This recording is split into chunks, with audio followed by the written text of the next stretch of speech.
Hello, and welcome to ThePrint Charcha this month. I'm Vandana. I'm a special correspondent and assistant editor here at The Print. And this month, we're talking about whether Tamil Nadu is India's answer to the China+1 strategy. So we're talking about how geopolitics has sort of trickled down to the factory floor in India's most industrialized state, Tamil Nadu. So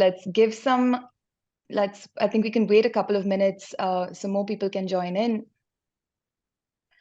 And this is a subscriber exclusive event. So it's something that we do just for our subscribers every month. And it is because of your support that we're able to travel across India and do these kinds of ground reports. I'm actually coming to you live from a hotel room in Dehradun where I'm reporting on my next story, while all my other panelists are in Chennai as we speak. So let's wait another minute or so for more people to join us.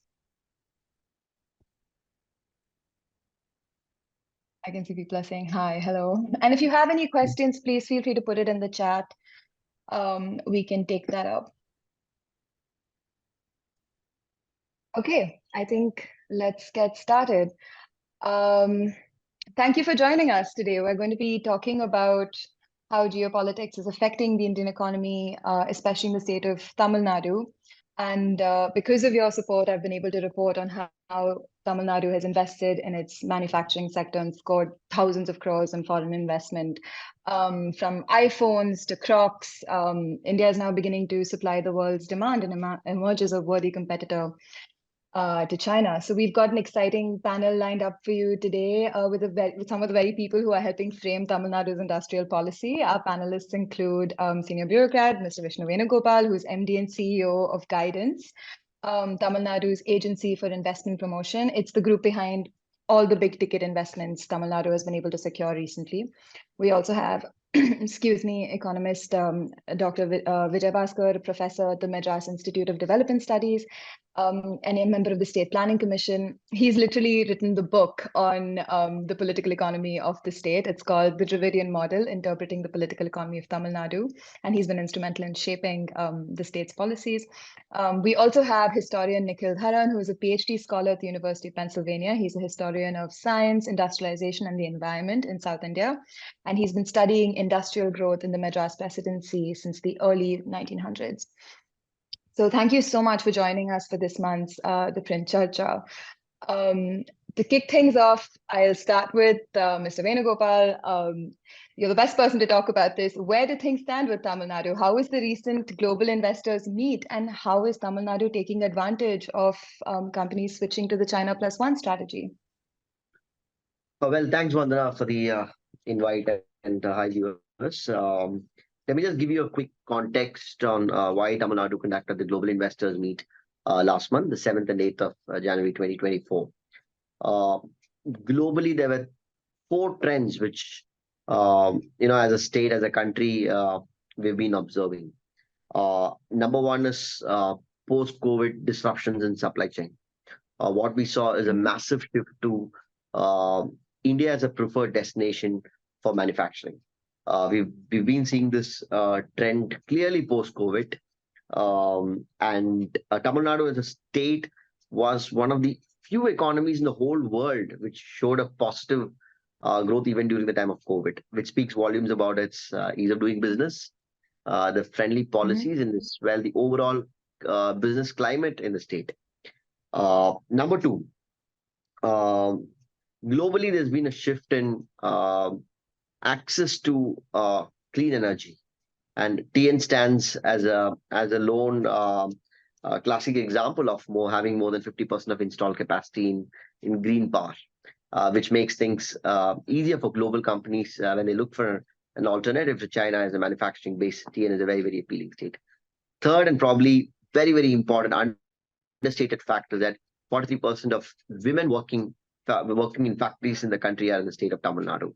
A huge push towards diversity, which is again, so all these three put together, gives a tick box for global companies when they look at the standard ESG goals and metrics that they need to adhere to. Fourth, probably a stable policy and continuity in policy.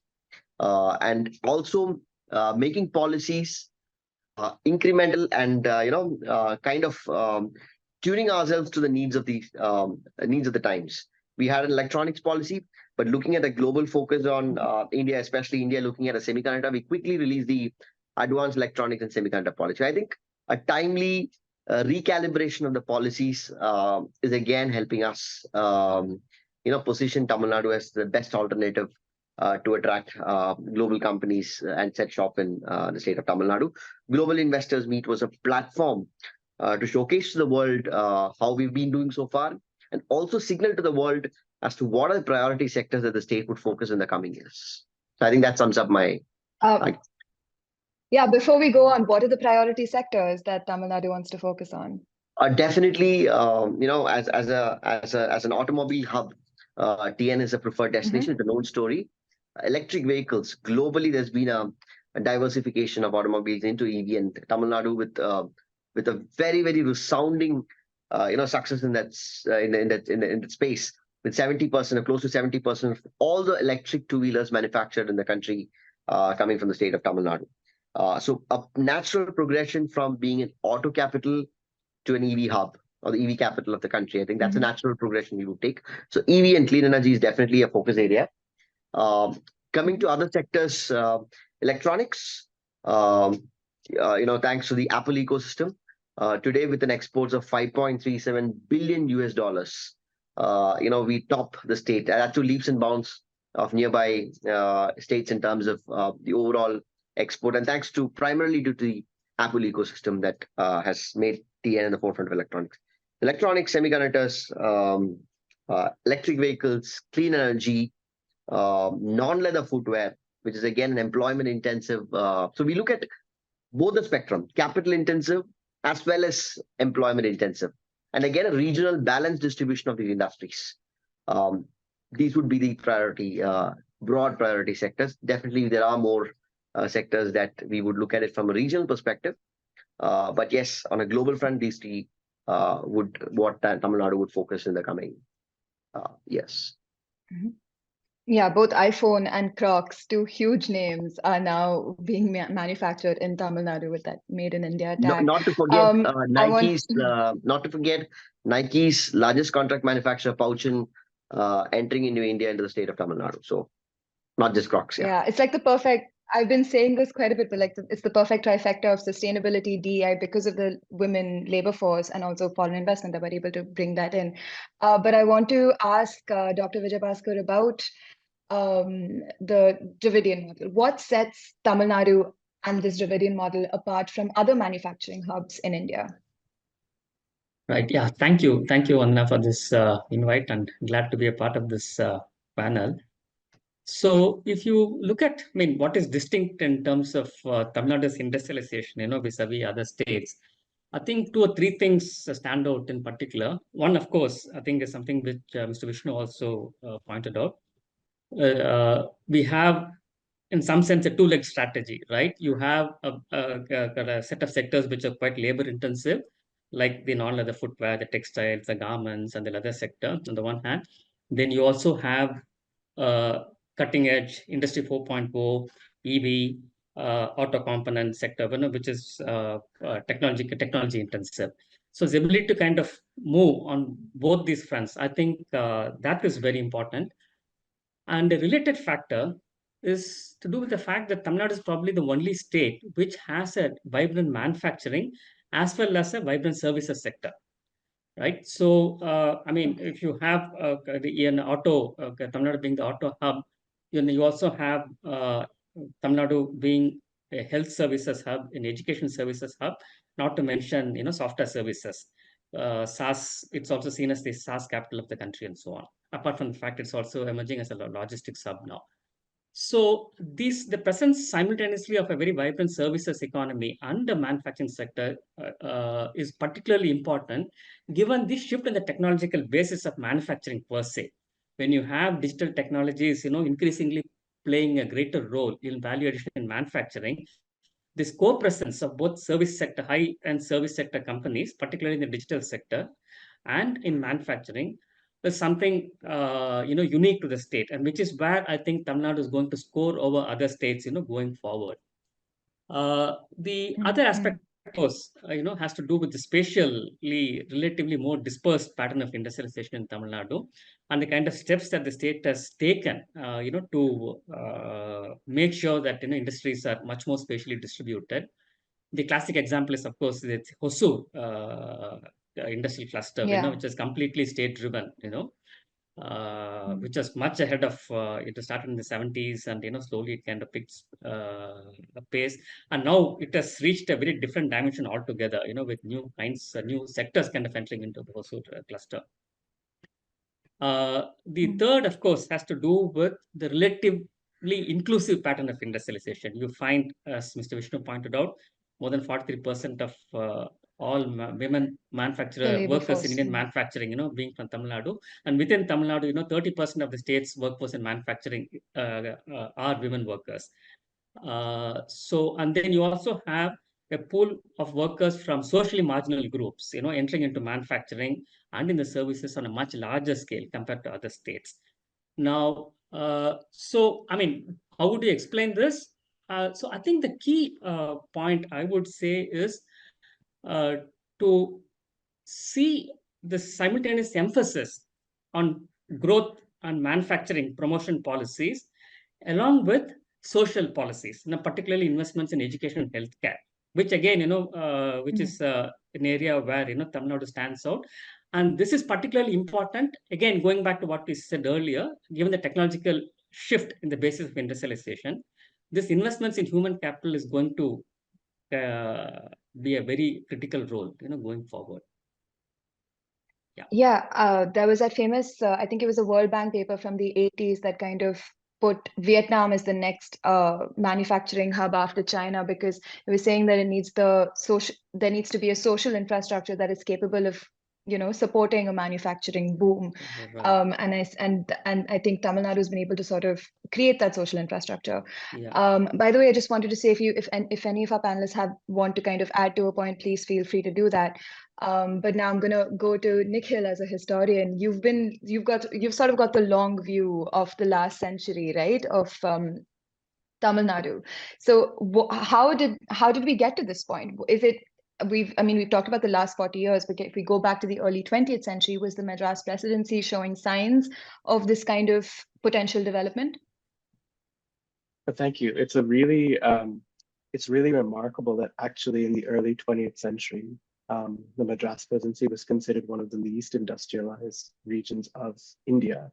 And so that you can see this massive transformation in the last 100 years really raises a lot of questions of how did it happen here? 1916, there was a commission that sort of collected data around British India, seeing where was industrial development happening. And Theogarita Chetty, who was a very famous figure in this period in Madras Presidency, stated very frankly that it's very, very hard to start a business here. Most businesses that start fail for all kinds of reasons,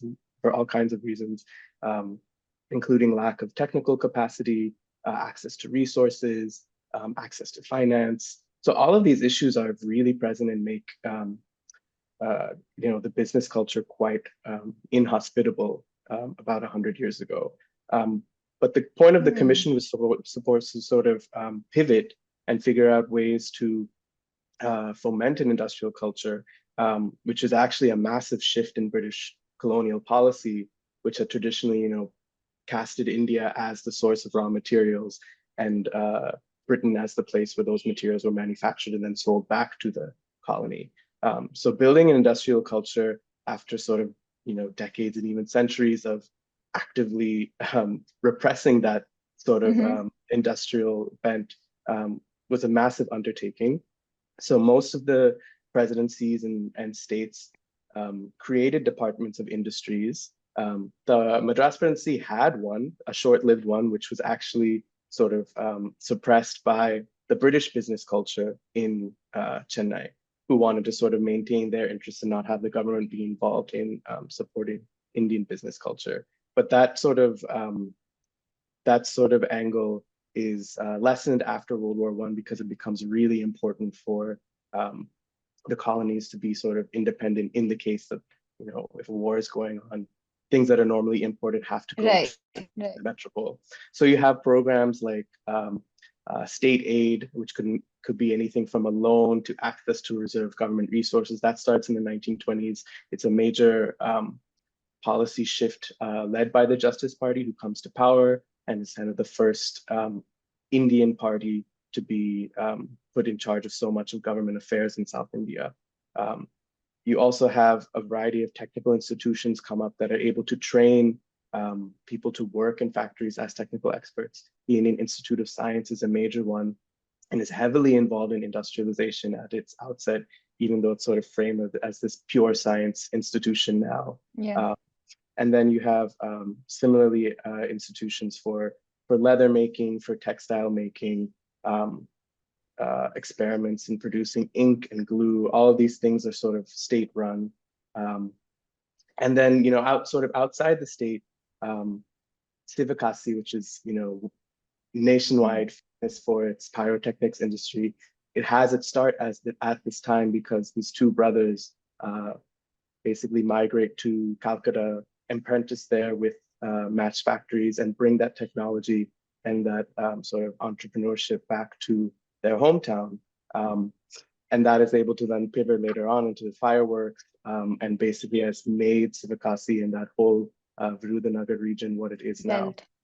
Yeah, so this early 20th century is a time when these seeds are being planted, but there's still so much we don't know about how this played out over the long 20th century.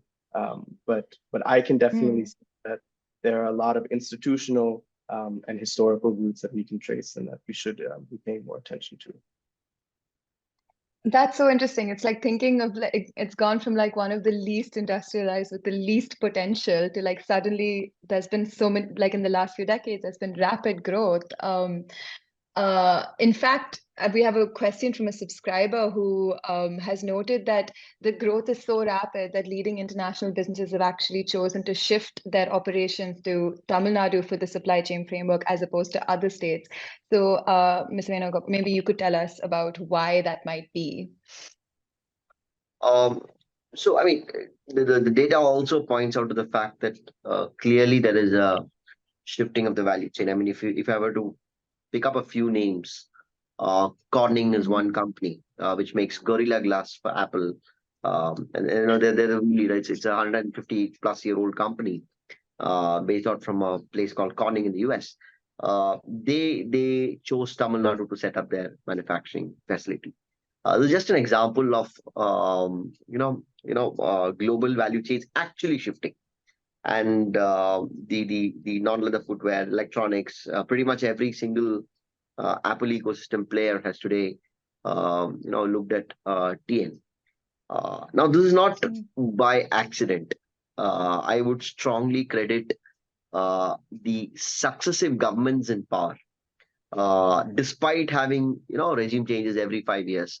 There's the last decade was an exception, but by and large, the regimes also alternated.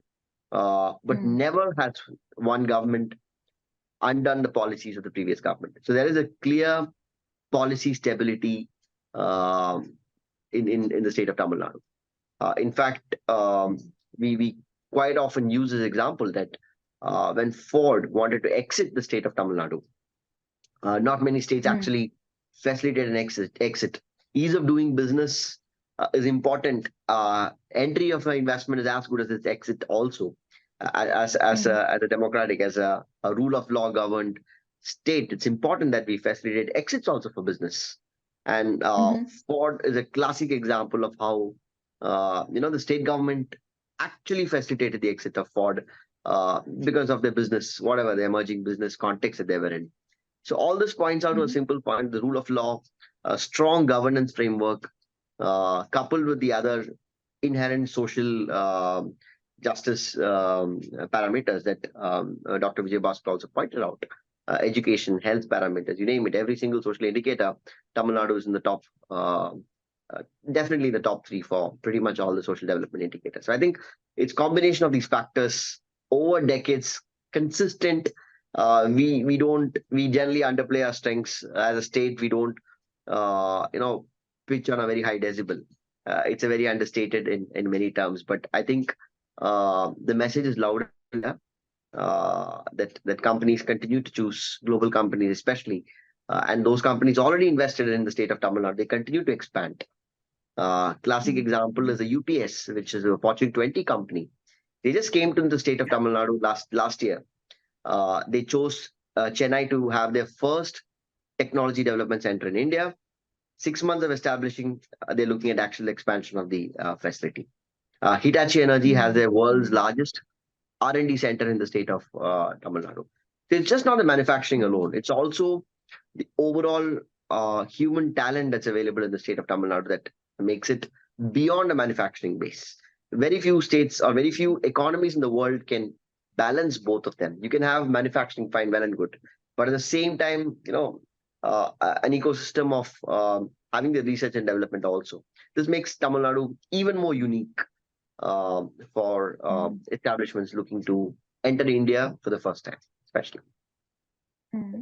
And that's sort of what Nikhil was telling us about, right? Like we invest like institutions like this to build that kind of talent. We have another question from a subscriber, Jaideep Gadvi, who asks, there are reports coming in from China that indicates a consistent fall in FDI. What options can Tamil Nadu offer to attract it? Dr. Vijay Bhaskar, if you want to take that question.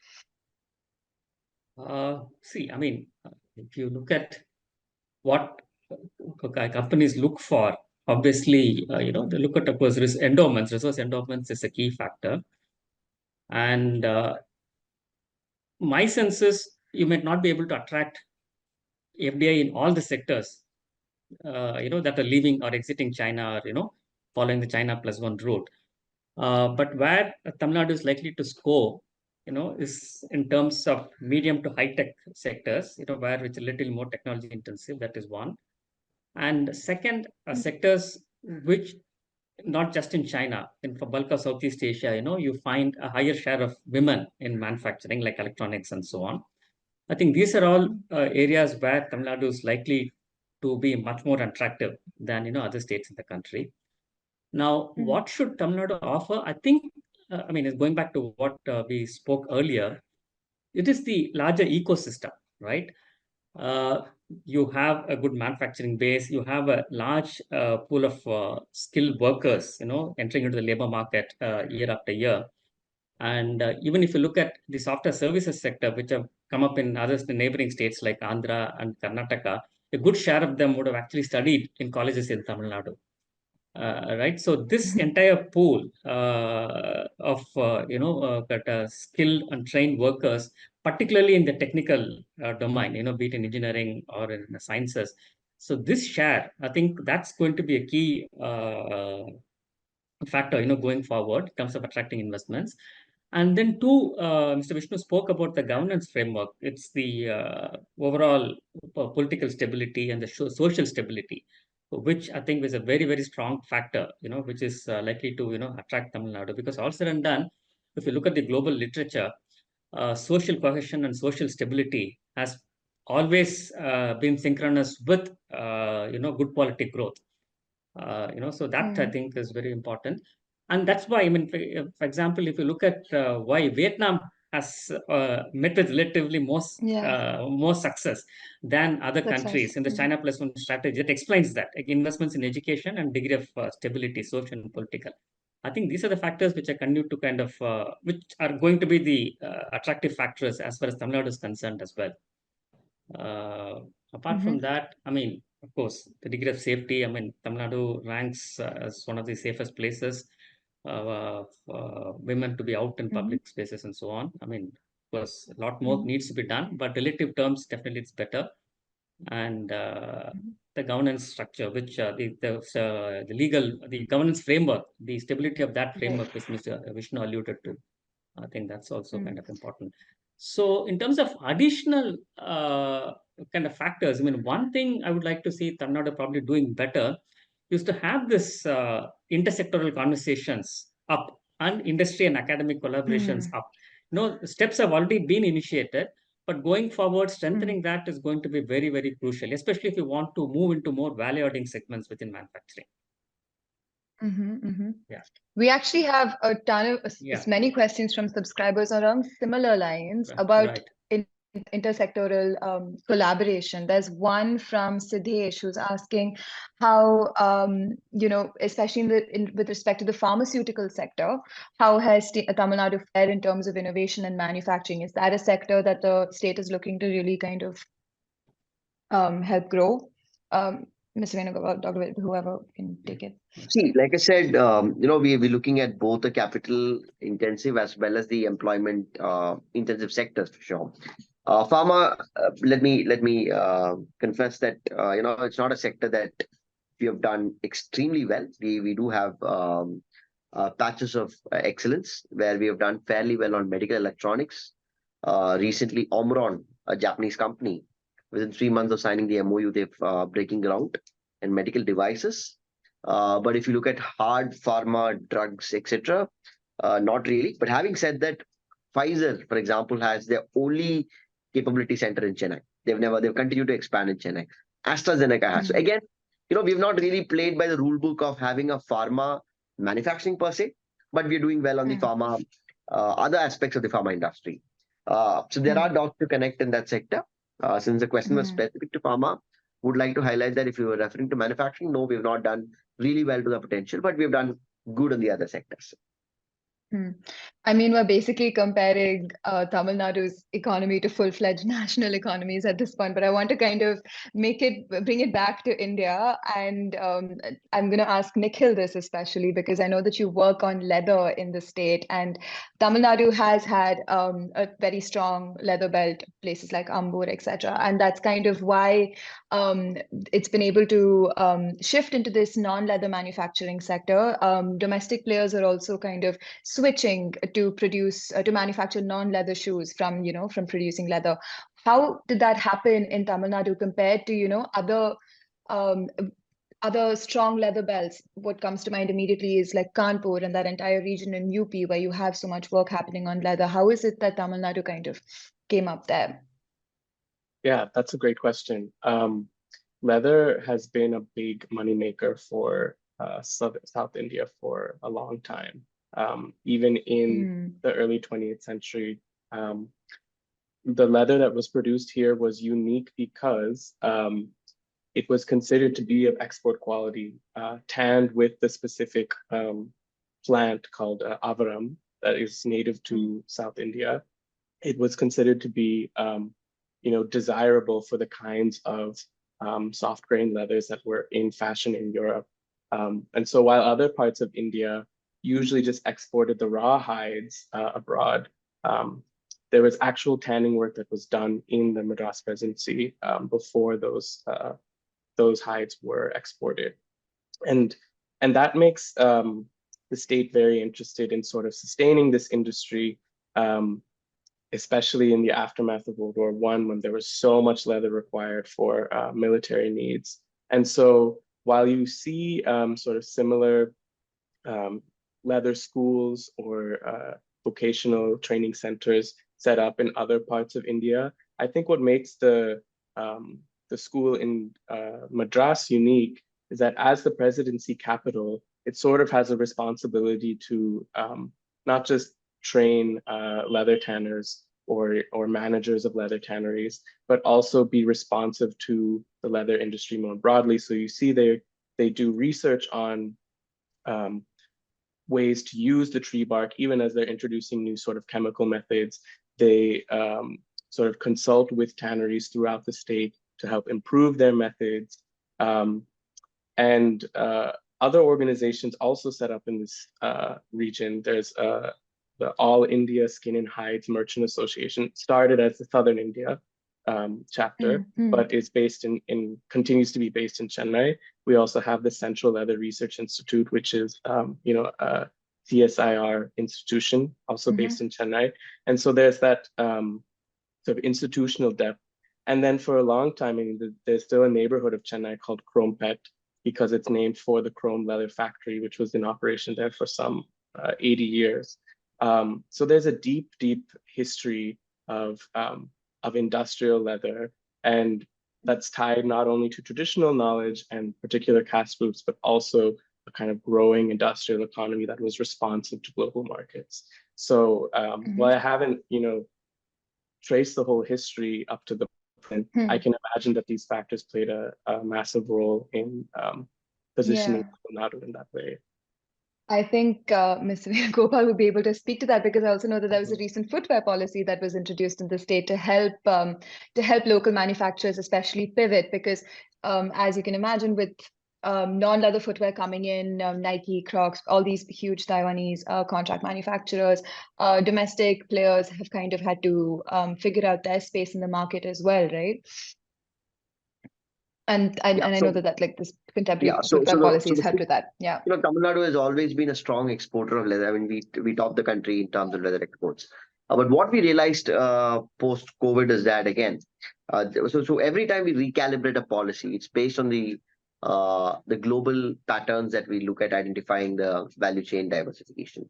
And we felt that as a state, there was ample opportunity to generate large-scale employment.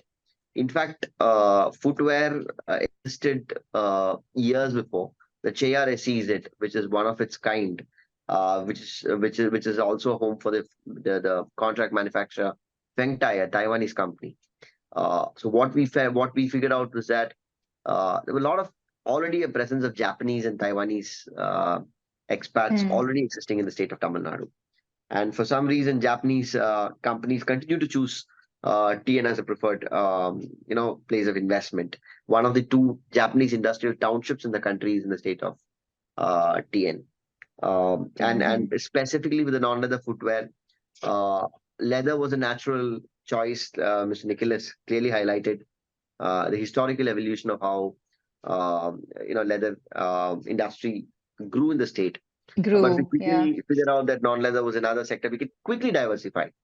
The labor is there, the quality is there. Globally, there was a move towards sustainable, products, and leather may not really be the future product for the world or a future material for the world. And clearly, this was an easy diversification choice that we had. We recalibrated, got out a policy which not just talks about large footwear component, but also components and clusters, and a planned way of attracting investments. Fairly, I would say, not fairly, largely successful in doing that on the ground. As a result of which, we have Crocs being manufactured in a fairly remote part of Tamil Nadu, in a district called Perambalur, which is far away from the hustle and bustle of Chennai. So we've been fairly successful in that front.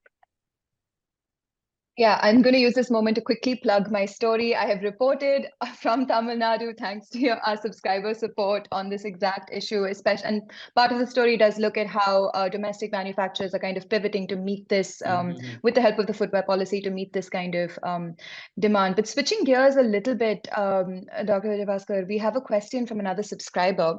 Despite Tamil Nadu being one of the most industrialized states in the country, every second villain in Tamil cinema is an evil industrialist or corporation. Should we be concerned about these entrenched ideas? Is this an indication of the lack of sufficient public outreach programs from corporations? Mr. Venugopal, I'd love to hear your thoughts on this also after Dr. Vijayabhaskar answers. Yeah, this is a very tough question, in fact. Of course, I would pride myself to be a film buff, but unfortunately, recently I've not kept track of, villains in Tamil movies. But I will take that at face value. But I think, if I'm not mistaken, let's also look at it from the other end. I would say equal, if not a larger number of villains, would be political leaders in Tamil cinema, right? And upper caste people, yes, it's also paradoxical, because obviously, the people are the ones who are electing these leaders. So obviously, it's their leaders, who are often cast as villains and so on. So I think, we need to think through this a lot more carefully, and not just say that more proper kind of propaganda is required to kind of portray them in a better light and so on. I think the common people tend to kind of look at positions of power, right? Locations of power as something which is kind of standing above them in various ways. And my imagination is, I'm sure it's not just the corporates, who are portrayed. And I'm sure there are a lot of films where, be it members of the political class or members of the business class, are also portrayed in good light as benevolent and helpful souls and so on. So, but in an unequal society, where power is unequally distributed, films, I mean, not just in Tamil Nadu, and all over the world, you would find people who are seen as powerful economically, politically, or socially. It's easy to kind of cast them as villains because it's kind of resonates much more easily Mhm. with the powerless people, right? I think that's the kind of explanation that I would have. I don't know, Mr. Vishnu might have Mhm. something else to offer. Yeah. Very interesting question. So I got a couple of minutes to quickly Google on this just to figure out. But then I realized that this is not. Mr. Vishnu, I think I lost Oops. you. Uh, Yeah. Yeah. it's not a Tamil Nadu centric phenomenon. This trend is a global phenomenon. So this is what I've been able to Google quickly, which I allude to. I mean, looking into some of the Hollywood movies, In Pursuit of Happiness, and movies like that, Mm. which Yeah. Mhm. showed wealth making not in a good light. I mean, I wouldn't term it as industrialization, but there's always it's been there in the society, and cinema is a reflection of that. And wealth creation per se is not something which we would not be, as in it's not an Indian phenomenon; it's a global phenomenon. There's always a villain and a hero. So I wouldn't want to delve into that Mhm. bit. But having said that, uh, Tamil Nadu is also a state where a lot of homegrown industries, homegrown corporate houses have done well for themselves, especially in certain parts of the Mm. state. For example, if you take the entire Coimbatore belt, Coimbatore and the Western Belt Mm. part of it, there are The companies which garment sector. which which are in-house. I mean, when we talk about industries, it's a bit unfair to talk only from a global corporate perspective. It's important to understand that MSMEs are the real wealth. That's where a bulk of the wealth creation happens for the state, for the country. That's where bulk of the employment happens in the country. So in the midst of big brands and big names, talking of China+1, etc., we forget the fact that MSMEs are the bedrock of industrialization. And TNS, as a state, we have the highest number of registered factories in the country, thanks to the large Mm. number of MSMEs. And taking a detour from that cinema angle, wealth creation per se has not been seen in a negative light in many parts of the state. So I think that's a positive that speaks Mm. volumes about the industrial Mm. friendliness and overall acceptance within the society. We have got a lot of Mm. homegrown companies, which is in today's tech world corresponds to companies like Freshworks, for example. I mean, let's not talk only from a factory perspective. Now, Freshworks, Girish Madhurabhutam today is seen as is an icon, is a Inspiration. hero. Yeah. So Freshworks is a classic example, one of the first unicorns from the state of Tamil Nadu. So I don't think wealth creation Right. per se is seen in a bad light. So hopefully, in the coming days, we would see a shift. But definitely, my Google search reveals this is not just a Tamil Nadu centric phenomenon. It is a global phenomenon. So yeah, that's my case. Vandana, can I chime in Nikhil, as any well? insights Yes. from Yes. the archives? Yes, please. Yeah, Any insights from the archives? yeah. I also had a chance to Google, and there's a very famous film called Anbe Sivam, starring Kamal Hassan Yes. and Madhavan. And in that, when Kamal Hassan is reflecting on his life, he thinks a lot about his time as a labor organizer and activist picketing, um, some kind of factory or corporation in Chennai. And I think we shouldn't forget, parallel to this track of industrial growth, there's been a equally rich history of labor movements, communist activism, and other kinds of worker movements in Tamil Nadu. Usually Kerala takes sort of the spotlight for communism, but communist movements had similar strong roots in Tamil Nadu as well. And the first labor union in India actually starts in the mills of Perambur and Vyasapati here in Chennai. And so Mm.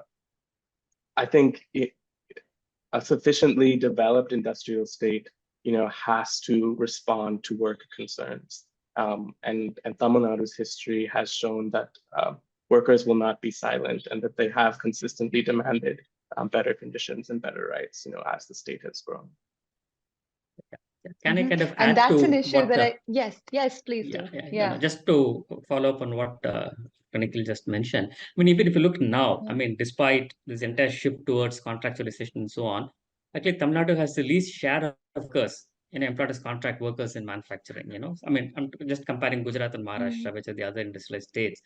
And the wage rate, you look at the share of wages too, despite the fact that, relatively more labor intensive and so on, the wage rates in Tamil Nadu tend to be higher than other industrializing states. Normally, you would expect the obverse in the sense, you would find labor intensive manufacturing moving to locations where wage rates tend to be lower.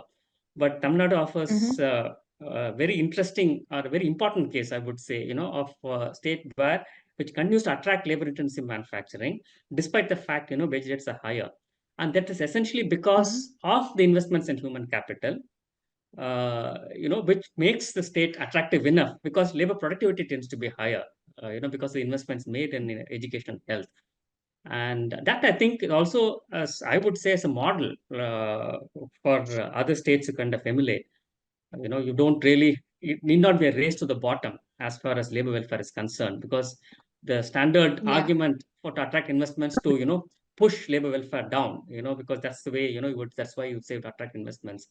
But Tamil Nadu offers an interesting example of how, you don't have to do that and still attract, good investments, generate good quality jobs. Let's not forget the recent example of Foxconn, where you had workers kind of raise their voices, and then it's been able to re-enter and now is manufacturing the latest iPhone.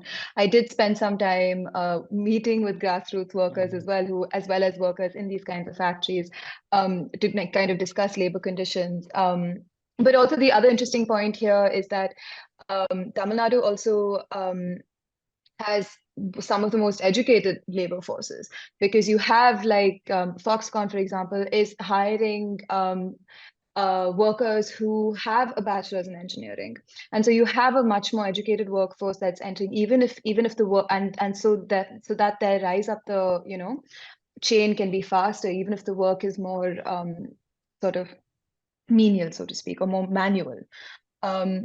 So just to kind of switch gears a little bit here, what measures, moving on from the question of labor, what measures has the state taken to ensure that its industrial growth is environmentally sustainable?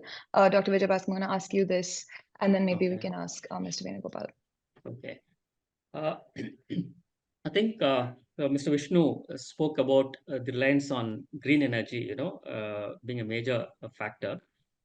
And see what has happened in Tamil Nadu, apart from the more, the better, regulatory framework for pollution and so on, the social awareness of environmental issues in Tamil Nadu tends to be relatively higher. So what happens is any industry which is kind of set up, I can give the example of this entire dyeing and bleaching, pollution in the case of garment cluster in Tirupur, or for that matter, what happened in the case of tanning in the Ambur Vaniyampadi cluster.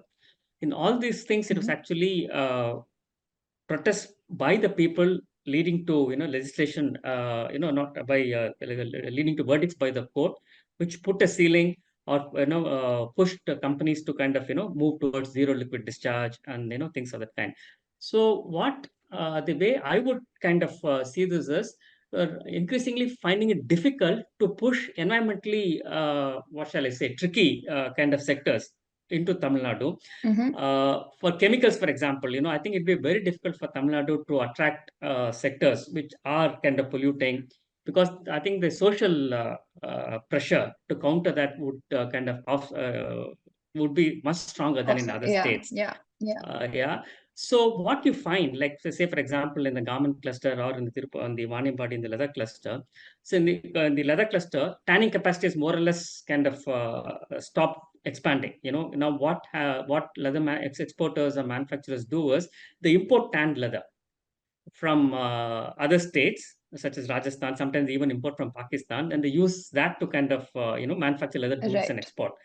And again, the kind of some, not all companies in Tripura, at least some of the exporters have been able to leverage the fact that they are, able to sort the pollution issue in the dyeing and bleaching factories to sell themselves better, to move into the get green certifications and so on to market.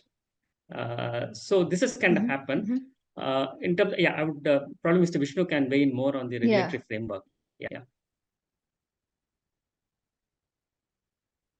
Or I mean, to kind of, I'm sure Mr. Venugopal is quite busy, but but this is I'm sorry. actually No, something. I I mean, just no, I can reconnect. Yeah. I mean, just adding on to Professor, a couple of quick points. TN was the one of the first states in the country to mandate zero liquid discharge. TN was the first state in the country to look at tertiary treated water, which means essentially generating industrial quality water from sewage waste.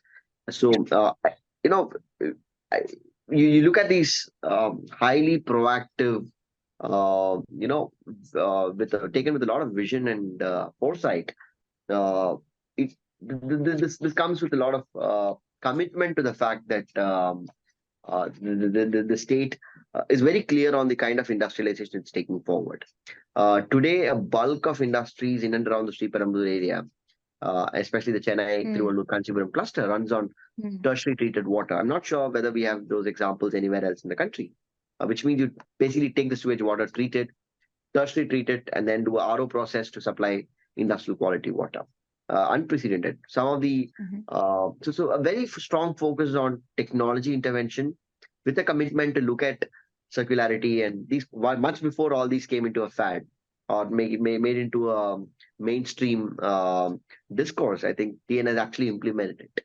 The new Tirupur industrial is another innovative model that they've tried to look at it. It may have its cons, but then having said that, the point is that as a state, we have always been committed to look at technology as well as far-reaching policies which can impact.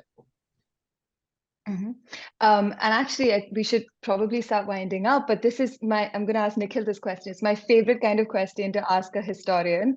What are the kinds of foreseeable issues? I don't mean to make it end it on a foreboding note, but like as we've found out as we've learned through this panel, there was a long period where Tamil Nadu, the Madras Presidency, was seen as weak, and now it's kind of really grown in terms of industries in the last few decades.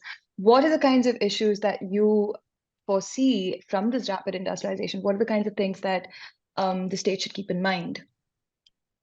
Yeah, I mean, there are certain issues that we've seen come up in the last 20, 25 years that sort of point to some of these potential obstacles. Issues of industrial pollution are still common and are still ongoing fights between local communities and corporations. In Kodaikanal, there's a case of Unilever poisoning the environment with mercury, and that has raised very serious questions about corporate liability that are still sort of unanswered.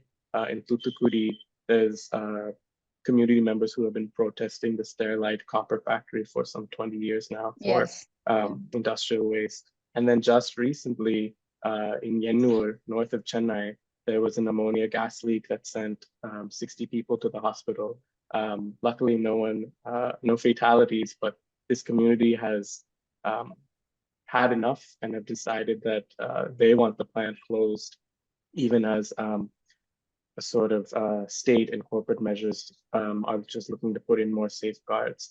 So, we talked about the sort of spatial distribution of industrialization, but it's also important to keep in mind that there are communities with, pre-existing rights that should be respected. And part of the downfall of Tamil Nadu's sort of vast area for industrial development is that these movements have been sort of isolated and highly driven by local communities, and not necessarily, we're not seeing that kind of broad-based coalition against corporate overreach. And so, at a certain point, we need to ask if this rapid industrialization is really for the benefit of all. Will local communities, workers, and others who are not on the sort of industrialist capitalist side of things, will they see the benefits of this beyond simply sort of stable industrial wage, which is kind of the touted as a universal good, and will worker welfare be elevated and prioritized at the same time that Tamil Nadu pursues this very aggressive industrial policy? It's still an open question. Great. And on that note, I think we can sort of wrap up. I know we've kept you all for an hour. Thank you so much for tuning in and watching this month's ThePrint Charcha. Again, this is a subscriber exclusive event. We hold it every month. And yeah, it is thanks to you that we get to do this kind of reporting. So thank you so much to our panelists for joining us. And thank you so much to the audience for tuning in. We'll see you next month.